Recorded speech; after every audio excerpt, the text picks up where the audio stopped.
This is Tom Dillon, the Lifetime Liberal, and today is Wednesday, December 9th, 2020. The title of this rant is The 10 Richest Billionaires in the United States Are Now Worth $1 trillion. Why? Naked white capitalism.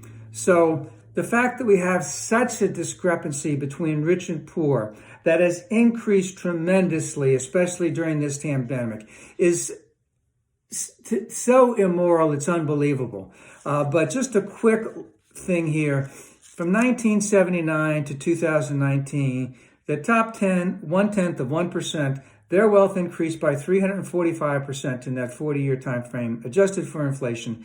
And the bottom 90%, meaning all of those watching this, increased, or almost all of those, increased by only 26%.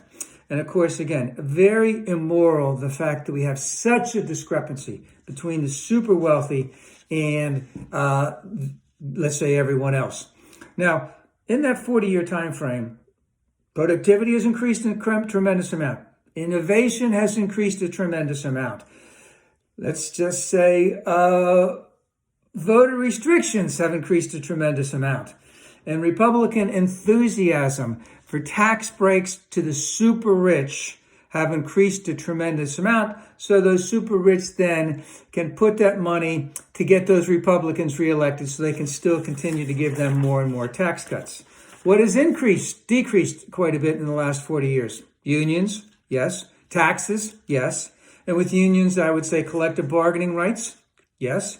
Labor rights, yes. These are all things that have decreased tremendously in the last 40 years that have allowed this gap. So this is a political thing, and it can be solved in a political way. Now, most of this has been by the GOP. And yes, there have been Democrats involved in this, but most of it, and especially in the last 30 years, has been almost entirely by Republicans. And the vast majority of Americans, 2/3, with over 50% Republicans, would like to see an increase in the assessment on those Americans who are making more than $400,000 per year. And, enough can't be said about this. This should have been done long, long ago. But Republicans have been making this attack on the poor. And by saying that, I mean women and people of color, to keep corporatists and white people at the top since let's say the early 1970s. And of course, if we try and get an increase in the assessment, that will be screamed bloody murder by our Republican friends. They'll go batshit crazy, BSC, and scream socialism, etc., etc. But this is very immoral.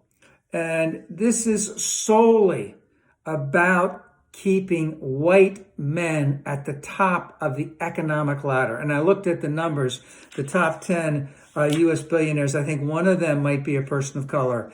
And then possibly the one Walton lady is at number 10. So there might be one woman. She inherited all her wealth. But it's to keep white men at the top and to keep everyone else down. And I implore my sisters and brothers who are on the conservative side that this is a noble fight. This is a fight that we especially need during this pandemic and the economic havoc that it has caused.